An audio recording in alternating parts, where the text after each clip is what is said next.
अंतरिक्ष में कहां और कैसे मिला पृथ्वी से कहीं ज्यादा पानी का अथाह भंडार। Water found in universe. अंतरिक्ष में जो विशाल जलाशय मिला है वो एक सुपरमैसिव ब्लैक होल के पास स्थित है। ये ब्लैक होल हमारे सूर्य से लगभग 20 अरब गुना अधिक विशाल है।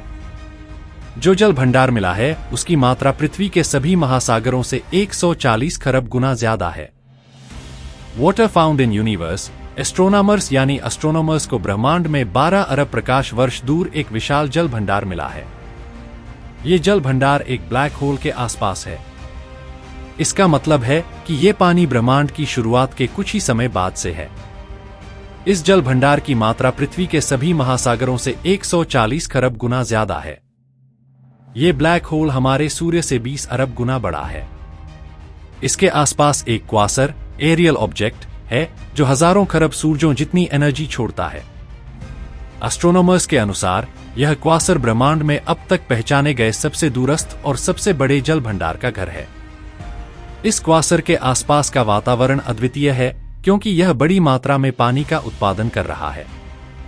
यह इस बात संकेत है कि पानी पूरे ब्रह्मांड में व्यापक रूप से फैला हुआ है, यहां तक कि इसके शुरुआती चरणों में भी था। एस्ट्रोनॉमर्स ने APM 0827955255 और उसके केंद्रीय ब्लैक होल की जांच की, जो आसपास के पदार्थ को अंदर खींचता है।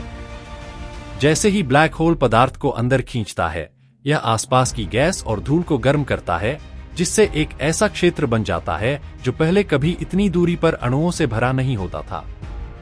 यह ब्लैक होल अपनी ग्रेविटेशनल फोर्स और एनर्जी से आसपास के क्षेत्र को गर्म करता है, जिससे पानी भाप के रूप में बना रहता है। पानी के भंडार का पता कैसे चला? एस्ट्रोनॉमर्स ने इंफ्रारेड और माइक्रोवेव टेलीस्कोप का उपयोग करके इस पानी की उपस्थिति का पता लगाया। यह खोज यह साबित करती है कि ब्रह्मांड में पानी का निर्माण बिग बैंग के बाद के शुरुआती समय में ही शुरू हो गया था। क्या होते हैं क्वासर? क्वासरों की खोज पहली बार 50 साल पहले हुई थी, जब दूरबीनों ने अंतरिक्ष के दूरस्थ भागों में तीव्र चमक के रहस्यमय स्रोतों का पता लगाया था। ये ऑब्जेक्ट सामान्य तारे नहीं हैं। वे दूर की गैलेक्सीज के केंद्रों से चमकते हैं, उन गैलेक्सीज के भीतर सभी सितारों को पछाड़ देते हैं। उनके केंद्र में सुपरमैसिव ब्लैक होल होते हैं, जो हमारे सूर्य के द्रव्यमान से लाखों या अरबों गुना अधिक होते हैं। जैसे ही गैस और धूल इन ब्लैक होल की ओर घूमती है, पदार्थ गर्म हो जाता है और एनर्जी छोड़ता है। यह एनर्जी सभी तरंग दैर्ध्य में विकिरण करती है, जिससे क्वासर अब तक देखी गई सबसे चमकदार और सबसे वान ऑब्जेक्ट में से कुछ बन जाते हैं। क्वासरों का अध्ययन करने से एस्ट्रोनॉमर्स को प्रारंभिक ब्रह्मांड के बारे में जानने को मिलता है, क्योंकि आज हम जो प्रकाश देखते हैं उसने हम तक पहुंचने के लिए अरबों वर्षों की यात्रा की है। क्वासर गैलेक्सीज के निर्माण, पदार्थ के वितरण और सबसे शुरुआती ब्रह्मांडीय संरचनाओं के विकास के बारे में जानकारी प्रदान करते हैं। वे गैलेक्सीज के बीच पदार्थ के वितरण का भी मानचित्रण कर सकते हैं, उन क्षेत्रों का खुलासा कर सकते हैं जो अन्यथा छिपे रहते हैं। कुछ क्वासर भी उच्च गति वाले कणों के विशाल जेट का उत्सर्जन करते हैं, जो विशाल दूरी तक फैले होते हैं। ये जेट तारे के निर्माण को प्रभावित कर सकते हैं, ब्रह्मांडीय सामग्री के पूरे क्षेत्रों को प्रभावित कर सकते हैं। पानी की आश्चर्यजनक खोज। एस्ट्रोनॉमर्स ने इस विशेष क्वासर के आसपास के वातावरण में जल वाष्प की खोज की। वाष्प सैकड़ों प्रकाश वर्ष तक फैला हुआ है, जिसमें एक प्रकाश वर्ष लगभग 6 ट्रिलियन मील के बराबर है। हालांकि पृथ्वी के मानकों से गैस पतली है, लेकिन यह हमारी आकाशगंगा के समान क्षेत्र लगभग 0 से 63 डिग्री फ़ारेनहाइट के तापमान के साथ गैस पृथ्वी के वायुमंडल से लगभग 300 ट्रिलियन गुना कम घनी है। इसके बावजूद यह सामान्य गैलेक्सीज में पाई जाने वाली गैस की तुलना में 5 गुना अधिक गर्म और सैकड़ों गुना अधिक घनी है। ये असाधारण परिस्थितियां इस क्षेत्र को एक अनूठी खोज बनाती हैं। क्यों मायने रखता है यह? जल वाष्प केवल एक अणु से अधिक है। इसकी उपस्थिति साफ करती है कि क्वासर विकिरण का उत्सर्जन कर रहा है, जो आसपास की गैस को अपेक्षाकृत गर्म रखता है। एस्ट्रोनॉमर्स ने कार्बन मोनोक्साइड जैसे अन्य अणुओं का भी पता लगाया। उनका अनुमान है कि ब्लैक होल के अपने द्रव्यमान को लगभग 6 गुना बढ़ाने के लिए पर्याप्त गैस है, हालांकि परिणाम अनिश्चित है। इस गैस का कुछ हिस्सा नए तारे बना सकता है, जबकि अन्य भाग अंतरिक्ष में बाहर निकल सकते हैं। भले ही ये ऑब्जर्वेशन प्रारंभिक ब्रह्मांड की स्थितियों की एक झलक प्रदान करते हैं। क्वासर, जल और जीवन का निर्माण। इतनी दूर के क्वासर में वाटर वेपोर का पता लगाना इस बात की हमारी समझ का विस्तार करता है कि जीवन के आवश्यक निर्माण खंड समय और स्थान के विशाल विस्तार में कैसे प्रकट होते हैं। जैसा कि हम जानते हैं कि जीवन के लिए पानी महत्वपूर्ण है और अरबों साल पहले इसकी उपस्थिति से पता चलता है कि जीवन के लिए आवश्यक तत्व लंबे समय से उपलब्ध हैं। इसके अलावा पानी सितारों और गैलेक्सीज के विकास को आकार देने में महत्वपूर्ण भूमिका निभाता है।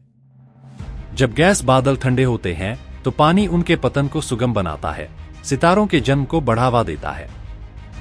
अन्य स्थान जहां पानी मिला है। सोलर सिस्टम के भीतर यूरोपा, जुपिटर का चंद्रमा इसकी बर्फीली सतह के नीचे पानी का महासागर है। एन्सेलेडस, शनि का चंद्रमा यहां जमी हुई सतह के नीचे तरल पानी और पानी के जेट्स देखे गए हैं। मंगल ग्रह, मार्स ध्रुवीय क्षेत्रों में बर्फ के रूप में पानी मौजूद है। सोलर सिस्टम के बाहर कुछ एक्सोप्लैनेट्स, पृथ्वी जैसे ग्रह पर पानी के संकेत मिले हैं जो संभावित रूप से जीवन के लिए अनुकूल हो सकते हैं। क्यों महत्वपूर्ण है यह खोज? यह खोज न केवल पानी की प्रचुरता दिखाती है बल्कि इस बात की संभावना को भी बढ़ाती है कि ब्रह्मांड के अन्य हिस्सों में जीवन संभव हो सकता है। यह हमें ब्रह्मांड की उत्पत्ति और विकास को बेहतर ढंग से समझने में मदद करती है। इस खोज ने अंतरिक्ष विज्ञान और एस्ट्रोनॉमी में एक नई दिशा प्रदान की है और यह साबित किया है कि पानी ब्रह्मांड में सामान्य तत्व है। अंतरिक्ष में पानी के अन्य रूप। ब्रह्मांड में पानी केवल लिक्विड रूप में नहीं बल्कि विभिन्न रूपों में मौजूद है। बर्फ। सोलर सिस्टम के ठंडे क्षेत्रों में जैसे कॉमेट्स, एस्टेरॉइड्स और चंद्रमाओं पर पानी बर्फ के रूप में मिलता है। उदाहरण, प्लूटो, यूरोपा और एन्सेलेडस की सतह पर मोटी बर्फ की परतें पाई गई हैं। वाष्प। वाटर वेपो आमतौर पर गर्म क्षेत्रों में जैसे क्वासर के पास या ग्रहों के वातावरण में पाई जाती है। उदाहरण, एक्सोप्लैनेट के 218b के वातावरण में वाटर वेपो खोजी गई है। Liquid water. लिक्विड वाटर उन जगहों पर पाया जाता है जहां तापमान और दबाव अनुकूल हो। उदाहरण, यूरोपा और एन्सेलेडस के बर्फीले खोल के नीचे छिपा महासागर। पानी की खोज के प्रमुख साधन। स्पेक्ट्रोस्कोपी। वाटर मॉलिक्यूल्स प्रकाश के विशिष्ट वेवलेंथ को एब्जॉर्ब और रिलीज करते हैं। वैज्ञानिक इन संकेतों का उपयोग करके पानी का पता लगाते हैं। Radio telescope. वाटर वेपोर से निकलने वाले माइक्रोवेव संकेतों को पकड़ने के लिए रेडियो टेलीस्कोप का उपयोग किया जाता है। Infrared telescope. ये टेलीस्कोप पानी के थर्मल एमिशन का अध्ययन करते हैं। नासा का James Webb space telescope JWST इस दिशा में अद्भुत काम कर रहा है। 2022 में इस टेलीस्कोप ने एक्सोप्लैनेट के 218b के वातावरण में वाटर का पता लगाया। इस ग्रह का तापमान जीवन के अनुकूल हो सकता है। ट्रैपिस्ट एक सिस्टम। इस सिस्टम में 7 पृथ्वी जैसे ग्रह हैं और वैज्ञानिकों को इनमें से कुछ पर पानी होने की संभावना मिली है। यूरोपा और एन्सेलेडस, पानी और जीवन। वैज्ञानिकों को लगता है कि इन चंद्रमाओं के बर्फीले महासागर में जीवन हो सकता है। नासा का मिशन यूरोपा क्लिपर वहां जीवन के संकेतों की खोज करेगा। एन्सेलेडस पर पाए गए पानी के जेट्स में ऑर्गेनिक मॉलिक्यूल्स भी मिले हैं। पानी और जीवन का संबंध। पानी को जीवन के लिए सबसे इंपॉर्टेंट एलिमेंट माना जाता है क्योंकि पानी में हाइड्रोजन और ऑक्सीजन होते हैं जो जीवन के लिए आवश्यक ऑर्गेनिक मॉलिक्यूल्स को जोड़ने में मदद करते हैं। एनर्जी का प्रवाह। तरल पानी जीवों को आवश्यक न्यूट्रिशन और एनर्जी प्रदान कर सकता है। स्टेबिलिटी। पानी एक स्थिर माध्यम है जो माइक्रोऑर्गेनिजम्स को कठोर परिस्थितियों में भी जीवित रहने देता है। मंगल पर बर्फ और ग्राउंड वाटर की खोज से मानव उपनिवेश बसाने की संभावना बढ़ गई है।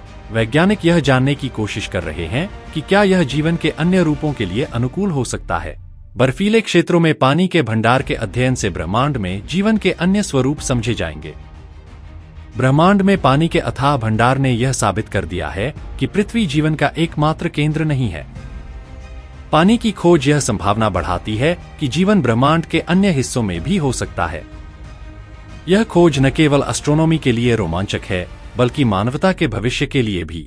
तो दोस्तों अगली वीडियो में फिर मिलते हैं कुछ और इंटरेस्टिंग फैक्ट और न्यूज के साथ। अगर आपको वीडियो पसंद आए तो लाइक, शेयर और सब्सक्राइब जरूर करें, और अगर आपको किसी और विषय के ऊपर वीडियो चाहिए तो कमेंट में जरूर बताएं। धन्यवाद।